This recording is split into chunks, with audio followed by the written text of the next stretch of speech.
well, anything's possible for any black American to accomplish.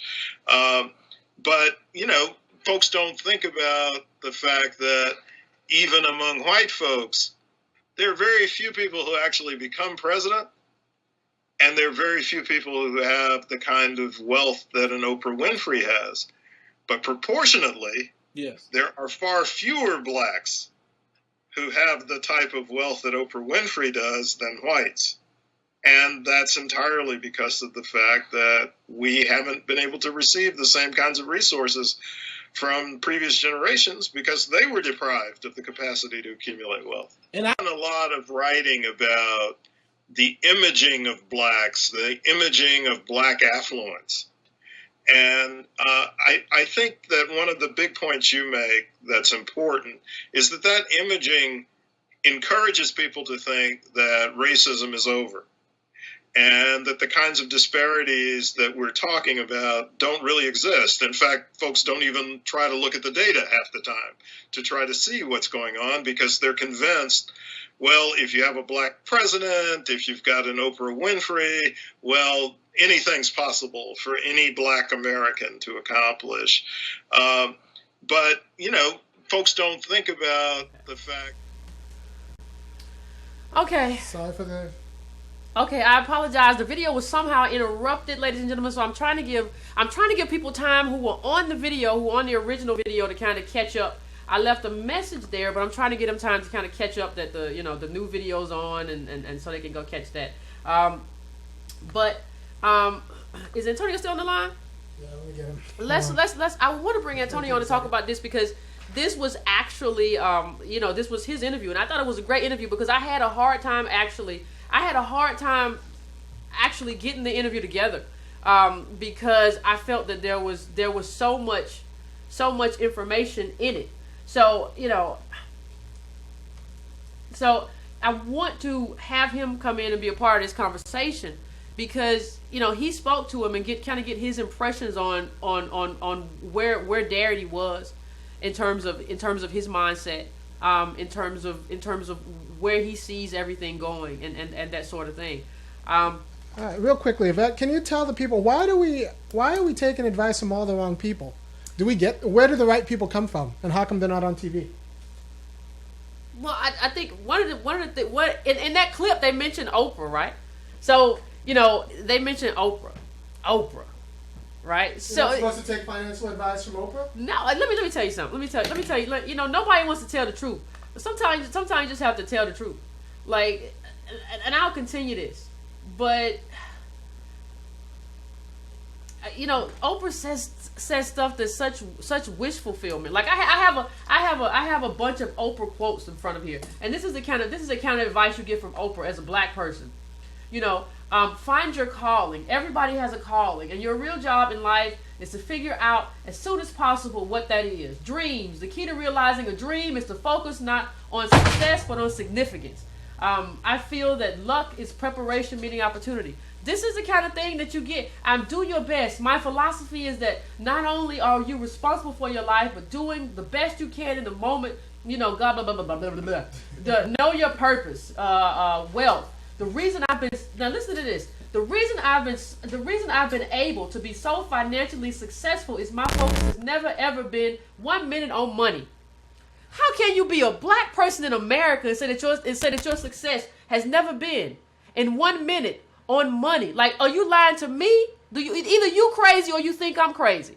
Okay, and what you find though is that Oprah's a person who doesn't even understand her own context. She tells people that she made it and you can make it. But what she doesn't understand, and she's a boomer, and what happens with black boomers is Oprah doesn't understand that she came of age during a time where the FCC was actually pushing news stations and radio stations to hire more black people and to hire more women. So they got a 2-for-1 in Oprah. They got a black person, they got a woman.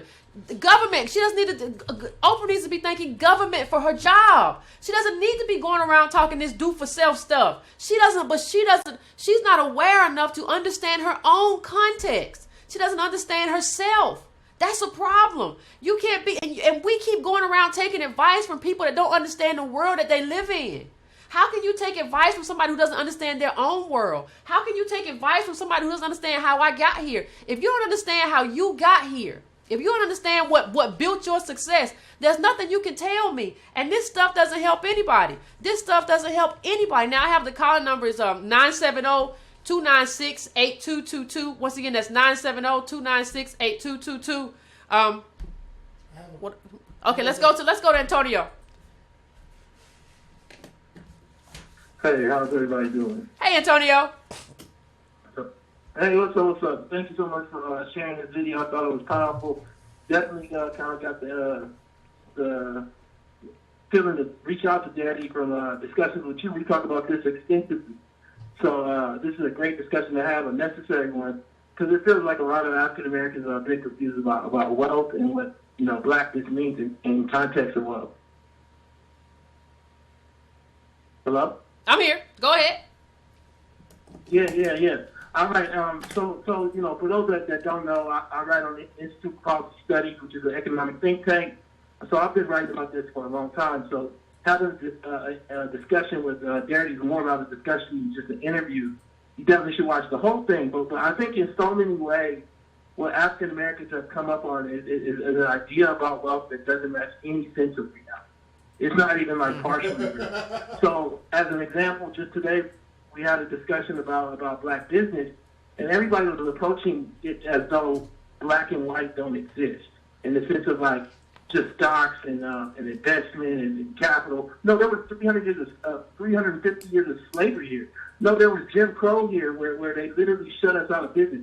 Black people have been free for literally a bit of time. And in some way, as a result of the Cosby Show, Jay-Z, and Oprah, we recreated the narrative of what America actually is. No, I agree. We recreated the narrative of what American actually is. Yeah. And who does that disproportionately hurt? Yeah. Go ahead, Antonio. Yeah, and so when you watch this, I talked about the colors of wealth, and there was not one point in our interview. I enjoyed the interview with Darity, but for me myself, it wasn't too shocking to it was just a discussion, as I said, and I talked to him about the colors of wealth, and just to name a few, one of them I used was, of course, black people with one parent, and I used Tracy Silverstein, who you've spoken about before, Tracy Ellis Ross, saying if we're analyzing black wealth, is it unfair to add in somebody? And I'm not talking about socially whether they're black or not. That's another discussion. I'm saying that we're talking about people who get wealth from white people, including black people who have a white parent. Particularly in this case, she has a white Jewish parent who came from wealth himself. Is that fair to other black people who don't have that advantage? And does it allow America to hide from itself and not deal with the fact that no black people who have both their parents coming from slavery don't rarely if ever have wealth? Another one that I used was regionality, and I was just talking to you about this earlier today. I mean, when you look at this narrative, black baby boomers in California are talking a lot, but they don't understand. One, you are given an advantage that pretty much almost no other black people in the country have been given, which is you saw appreciation in your house, sometimes 2 and 3 folds. Your $200,000 house in 85 and 88 went up to like $500,000. That just didn't happen in other parts of the country. In addition to that, as I shared with you today about California, we have Proposition 13, which allows for property taxes to stay at that low rate. So like people in California, unlike Atlanta, we wish for gentrification. But the reason why is because there's like a government program almost a proposition undergirding that. Meaning, I showed a house here in LA that was bought for $129,000 by a white family, and now it's worth $2 million. That white family is paying property taxes on $129,000 a year. And I don't know if people understand the gravity of that, but I'm talking about in terms of black people. It means that black people here never got to realize the brunt of like what gentrification does in terms of showing you how poor you are and making you move. Yeah. And they got to stay. There's so many different little aspects and dynamics that he talked about. And another one that was real shocking was when he talked about new Africans and how universities actually choose them over black people, particularly because they're more docile. I hadn't even thought about that. That just jumped off the page. But it was a great interview, and I recommend everybody watching it, and it definitely support Yvette's show and call in and give her your opinion so everybody else can hear it. Because this is what our education can most be used on. Yeah, like thank you for calling, Antonio. Like the one thing we can do is mobilize and share information, right? Like that's the one thing that we can do. Somebody on my page, Kathleen said, "Well, Latinos are able to start businesses and they only have an 8th grade education." You got something to say about that, Aaron? I mean, there's a few things going on there. First of all, if the business goes south, where do they go? They go to Mexico. They go to Mexico. If you're black and your business goes south, where do you go? Homeless. I mean, and the thing is, like, we don't like to say this, but like they're from the third world and they're doing third world business, like for people who don't have a lot of money, like black people in this country, like African Americans, we're Westerners. Like we expect good stuff, like we expect good products. We don't want nothing, we want something from Apple. We want something from Android. We don't want we don't really like when we buy piss poor products from other black people. We're doing that because that's charity. That's not really a product. We're just doing that as charity. That's charity. We're paying you for a crappy product with crappy Chinese products because you're telling us you're a black business. We know that that's not the best product we can get because you can't get us. That's charity. That's just us trying to help other black people. And I'm not saying that in a bad way. I'm just telling you what it is. So, of course, Latinos are doing all kind of little stuff and under or whatever. And like Ivy said, they can go home. Like, that's what it means. Like, people don't understand what it means to have a homeland. That also means that you can take a lot of risks. Because you can go home and you can save a little bit of money. Like, if you save $5,000 in America, there's a great Washington Post article I shared on the immigration, when I had the immigration conversation, which shows that this guy saved $8,000 and he took it back home to Mexico to start a business. Like you can't do that in America. So even they're not only starting businesses here, they're starting business. And sometimes they do that stuff illegally and they just scatter when the stuff goes wrong. Like, you can't scatter. Like, even when they have car accidents, like, they uninsured and they just scatter. Like, you can't scatter like that. Like, black people can't scatter like that. We don't have the latitude to do that because of slavery and everything that came with it. Now, if you're watching this video, please share it because I think we lost a lot of viewers during the last cutoff. When we were disconnected, I tell you, devil is busy. But that's what I want to say about that. And with the Oprah thing, I just what Antonio was talking about regionality is so important, because what you have a lot of time is like I said, you have a boomer from Los Angeles who bought a house way back when, or a boomer from some other place, and they don't understand that what they did, it can't be done now.